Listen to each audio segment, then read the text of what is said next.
Hi everyone, TQM in education.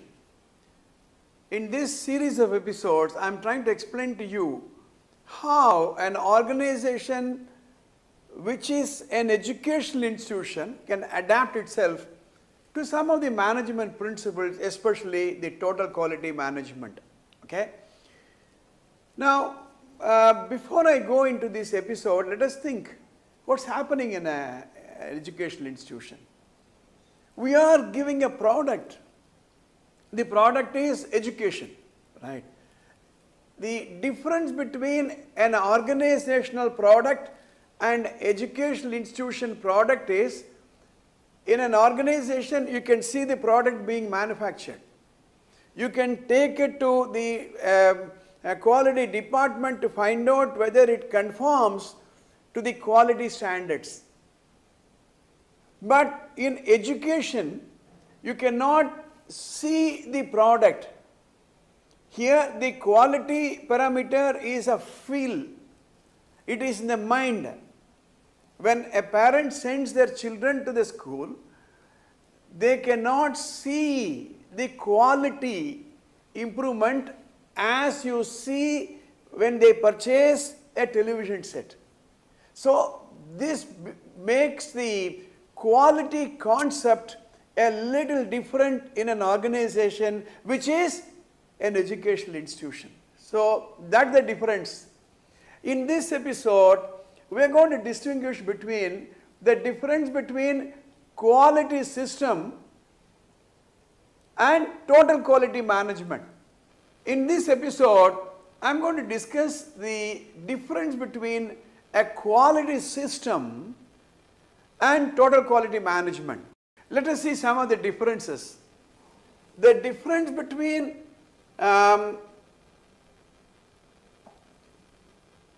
quality management system and total quality management. The word total is very, very important.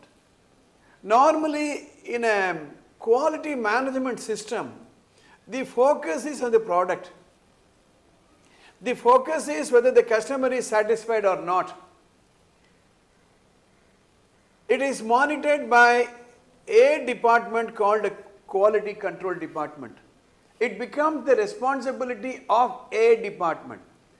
There is a production department responsible for production. There is a finance department responsible for finance. There is a quality department responsible for quality. Right. In a total quality management, the focus is on organization-wide involvement. It is on commitment and wholehearted participation of everybody in the quality improvement, movement. So here one department is responsible for quality. Here the whole organization, the whole institution is responsible for quality. So that is the difference. Both of them are ensuring that the quality of the final product is of the best standard. But the concept of involvement, concept of involving in totality everybody is the most important thing. Okay. The second aspect is total employee involvement, called TEI, which is the domain of the TQM movement. And instilling a TQM mindset, and they commit themselves personally. There is an emotional bondage between the person working for the institution or the organization and the organization. There is a mission of the organization, there is a quality policy of the organization, there is a personal mission of the individual. In TQM, both of them overlap, they sync with each other.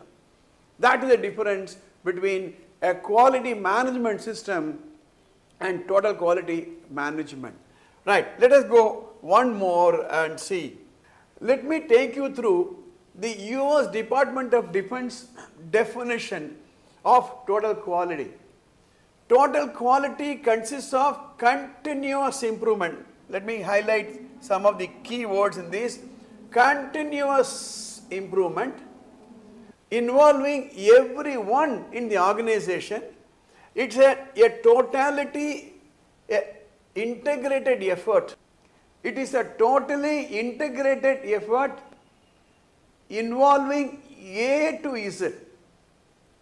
And for what? Satisfying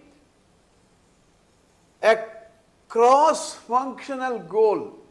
It's not that I am this department, you are that department, how are we going to intersect with each other, and how am I going to help you, how you are going to help me, right? That type of a concept. So it's about continuous process improvement. A TQM is a continuous journey, taking the mission of the institution or the organization personally. So that is the difference. Now, with this, I would like to give an example how every individual looks at the organization as a part of himself. And the quality is embedded in the mind of a person. See, normally what happens, I have seen, I have worked in an organization 50 years ago, 40 years ago.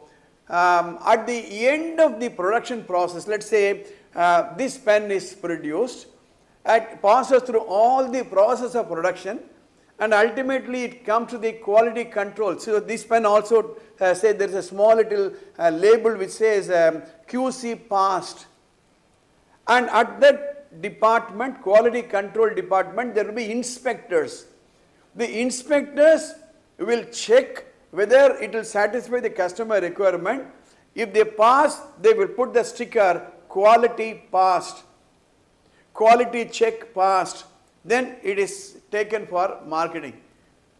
If it is not, they will reject it, rejection.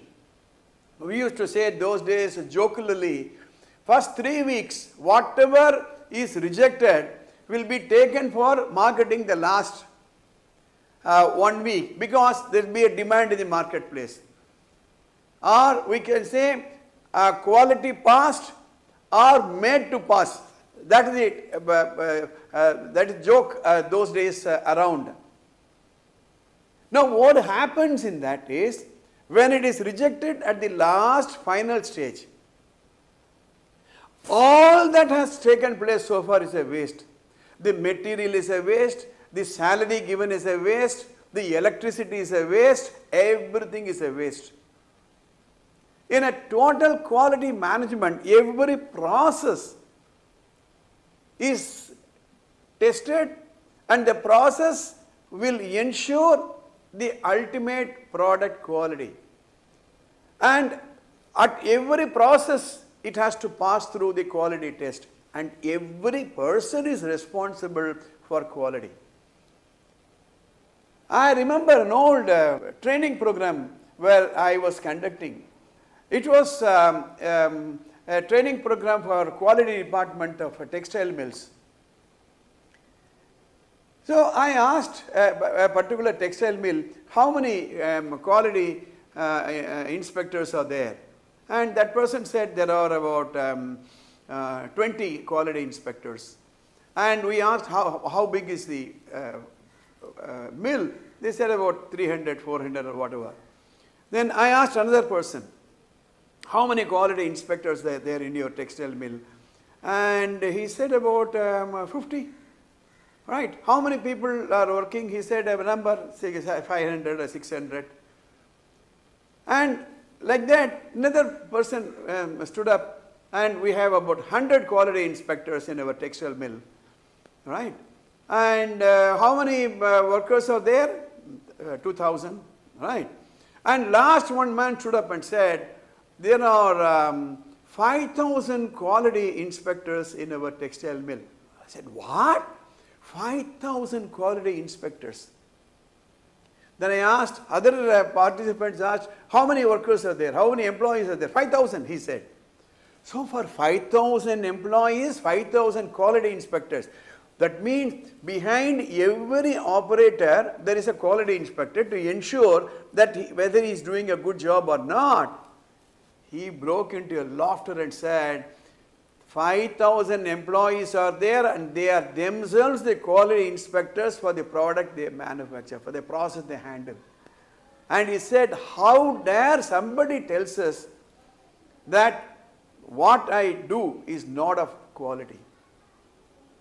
I am myself a quality inspector for the product, for the process I am doing. This is what we call it as quality function deployment. That is, every person is responsible. It is something like an austerity movement in a family or in an organization, where every person is austere. Nobody is wasting money. Everybody is looking at the cost as an important aspect of it. Now, what happens when a person does not take personal responsibility for the process? Let's take, we are talking about TQM in a school. Right from the gate, the watchman allowing the students inside until the top management, everybody is interested in the quality of the education process. And everybody is interested to ensure that the organization is quality conscious right across. This is total quality management. Way back in 1980s, I was one among those 4 selected from India to visit Japan to study the miracle of Japanese revival after the Second World War. And one professor was giving a real story. The story goes that on an evening, a Honda worker is returning home. On the way, he sees a Honda car at the roadside parked, gathering dust. He gets down from his vehicle and opens his bag and takes a bucket of water and cloth and wipes the car, cleans the car. Somebody asks, are you the owner of this car? And the operator says, the person says, no, I am not the owner. This is a car made by our company. I am a Honda employee. This is a Honda car. I don't like seeing the car produced in our plant gathering dust like this. Now, this is what is called total employee involvement. You don't have to go to any other place to know what is total employee involvement. Take the case of a mother, a housewife cooking. And after making the dish, she is not subjecting the dish to be testified whether it is quality conforming or not. She is not going to give it to somebody and say whether the salt is okay, whether the pepper is okay. She tastes herself. Is it okay for my husband? Is it okay for my child? Is it okay for my mother-in-law and father-in-law? Right? Is it okay for the guests who are going to come? How much sugar my mother-in-law should have in her coffee? How much sugar my father-in-law should have? And how much sugar my husband should have? So individualized quality standard she has got. Now this is total employee involvement. Now this is quality control, total quality management in an educational institution. So for implementing the total quality management in an educational institution, you need the total employment participation. Everybody, right from the top management till the last grade employee. So it calls for enormous amount of training, enormous amount of embedding the responsibility in the minds of people. Please understand, the human system is driven by 2 subsystems. One is the brain function, the hardware. The second one is the mind function, which is the software. Mind function involves emotions, feelings, commitment, passion, right? attitude, all these things are. So a total quality management implementation in an education system which is producing a product which is invisible calls for enormous amount of mindset training. What should be the content of training in an organization which is an educational institution to implement total quality is going to be the subject of our next episode. If you are not subscribed to this channel, please do subscribe and press the bell button. And if you have any doubt, please post it in the comment box, and you are most welcome to send an email and I'll try to reply to you. All the best. APS Vidya Mandir, Tiruvallur.